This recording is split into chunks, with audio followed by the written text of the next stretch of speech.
Today we're going to talk about chapters 7 and 8 in A Wrinkle in Time by Madeline Wrinkle.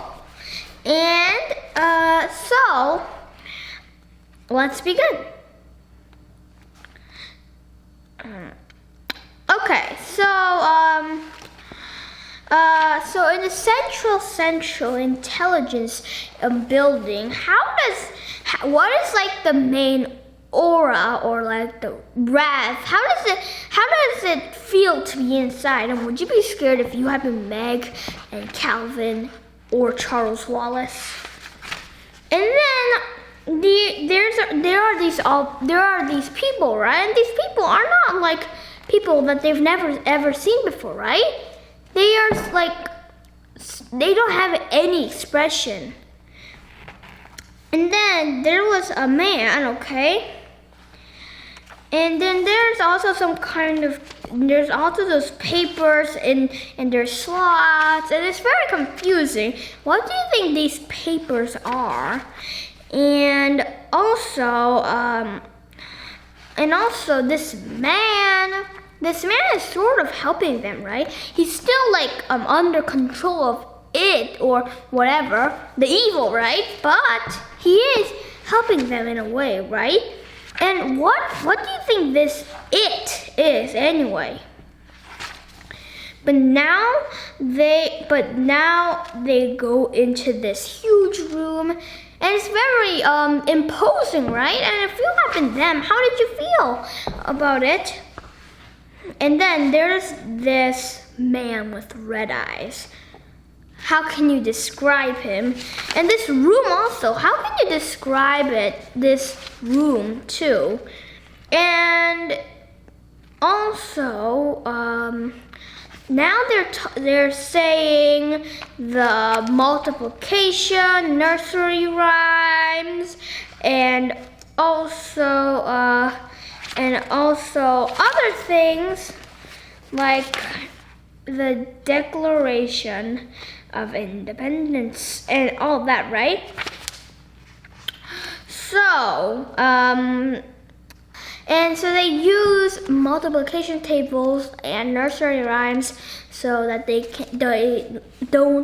so that it, or the red-eyed man, because he looks like he's getting smoked through, right, can go into their brains. So this going into the brains thing, right? This is very creepy. And what about you? Do you think that is also very creepy? And then Calvin says that the spoken word is a very good thing, right? That we should be proud of it. And what are some other things that men have done, and men and women have done, humans have done to make the world better, and something that we are proud about? What things that should we be proud about? And then there's this Thanksgiving feast, but this doesn't taste like anything. I mean, well, to Charles Wallace it doesn't, but to Calvin and Meg it tastes good, right? Yummy, delicious. And that's because Charles Wallace has blocked this red-eyed man from it, right? And why do you think that Charles Wallace can block it while Meg and Calvin can't? And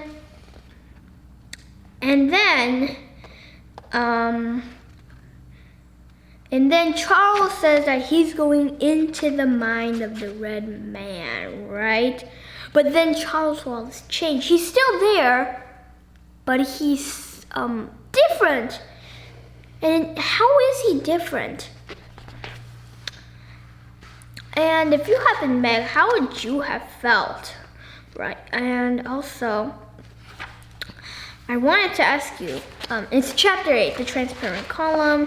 So, Charles Wallace, he's very weird, acting weird, right? Thinking that the food is the best food that he's ever eaten in his whole life. And why is he suddenly acting so? Why do you think he is? Do you think that, and if it had controlled his mind, why does this lead to his actions? And then, now, and why do you think that Charles Wallace is suddenly so strong? And then Meg is like, Mrs. Watson, but they aren't there, right? And then, also, now Charles Wallace is saying, Father left us because he didn't want to be with us. And have you heard this somewhere else? Mr. Jenkins. Do you think that Mr. Jenkins is a spy for this evil man? Just a quick question. Do you think that Mr. Jenkins is a spy for this evil, horrible man? Or it, right? And also, Charles Wallace is saying that and also the the man with the red eyes said that they shouldn't fight him because he was going to help him, right? And he was going to help them, right? And that they should just relax and give in. Would you do that? And then I am actually gonna and then why would you do this? Why would you give in or not give in? And then there's also like this wall, right? Moving walls, and it's about atoms. And let me remind you that Madeline Langle, this is real science. This really may happen one day.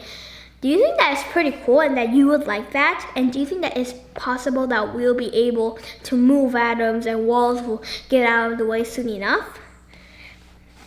I wanted to say also that Charles Wallace, right?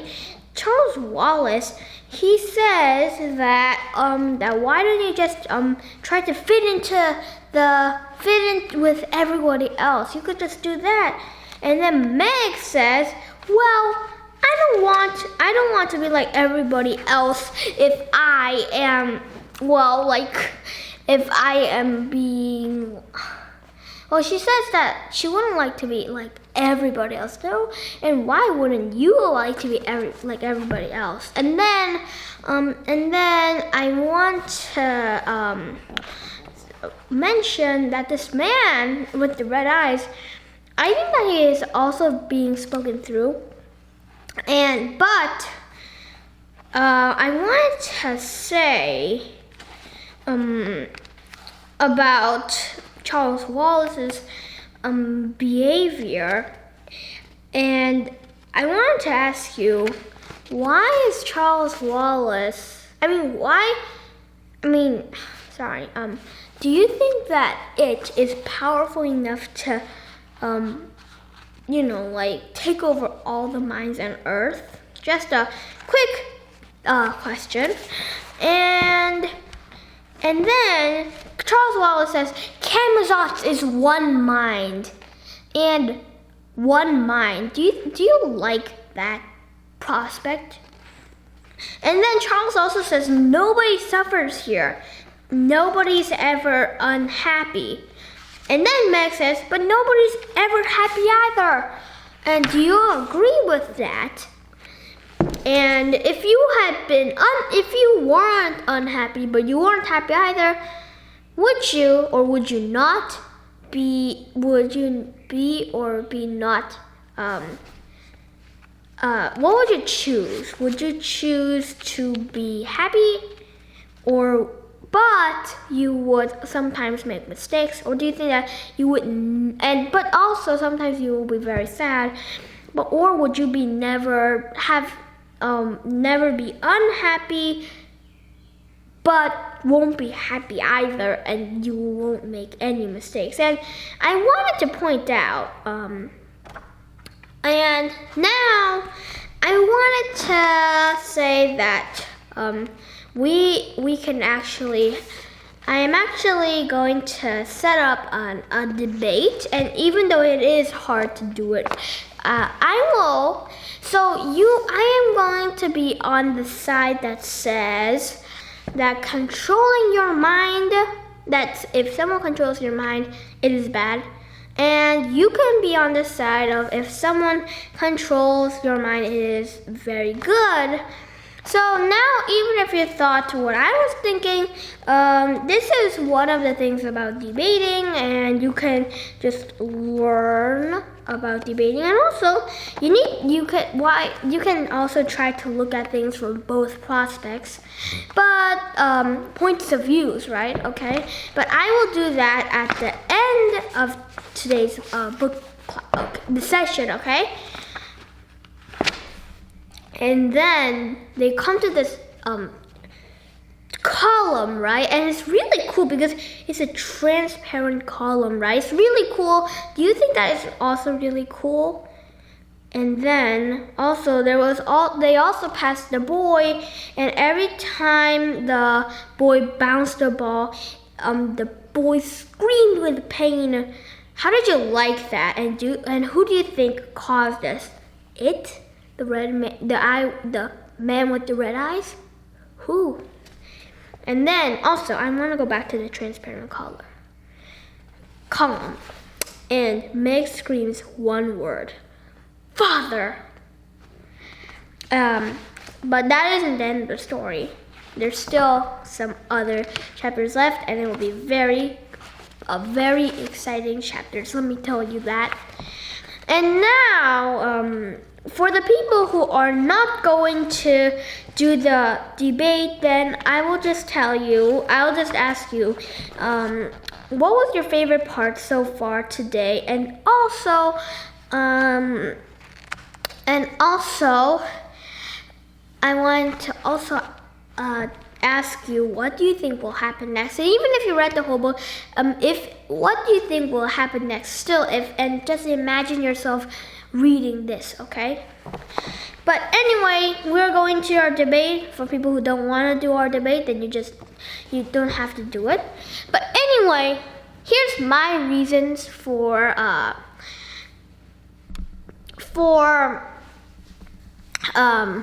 like saying that taking over someone's mind is not very good, and that you should not give into it, okay? And even though we can't really have a real debate by arguing, you can send messages or comments by my YouTube channel, and I will sure to respond to them, or at least I will try my best, okay? So now, and then also, I think I can also respond to you, and then you can debate a little more.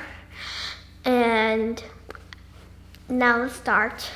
So I think that you shouldn't do that, because then you won't really have any talents, or maybe you can't get to choose what you want to do. I mean, if someone really likes violin, but the man who's controlling or it is like, no, you cannot do that, then you aren't gonna do that. If you won't really have and the favorite book, you won't be able to choose your favorite book. You won't have any choice. You won't have any favorites, and also you won't really have any of a personality, actually, and you don't really have your freedom either. And also, the man can make you do whatever you want, as risky as it is. I mean, let's say the man or it says this to you: you will go and fight the good guys because it is evil, and during the way you will fight with 10 men at one time. Well, that is very dangerous, but you have to be like, okay, right? That's very dangerous and it'll probably be fatal. Or the man the thing or person that's controlling you might just be like, might be very angry, and he's like, I'm so angry, and then he lashes out the anger at you and makes you run off a cliff. Sorry for that, but you got the point, right? Or he might just be very bored and he's like, hey, I've got other people in my command. I'll just let this one fall off a cliff. Or he'll be like, okay, I'm just gonna let this guy swim to the middle of the ocean. Oh, and then he'll have to swim back. Or it will be very bad for your health, and all in all, it's not very good for you, okay? And then you can actually, first of all, I can't really hear anything that you say, but like I said before, you can type back your response, okay? So I hope that you really have a very good day and enjoy the book a little more. Next time, we will be reading and doing some other chapters. I think that they are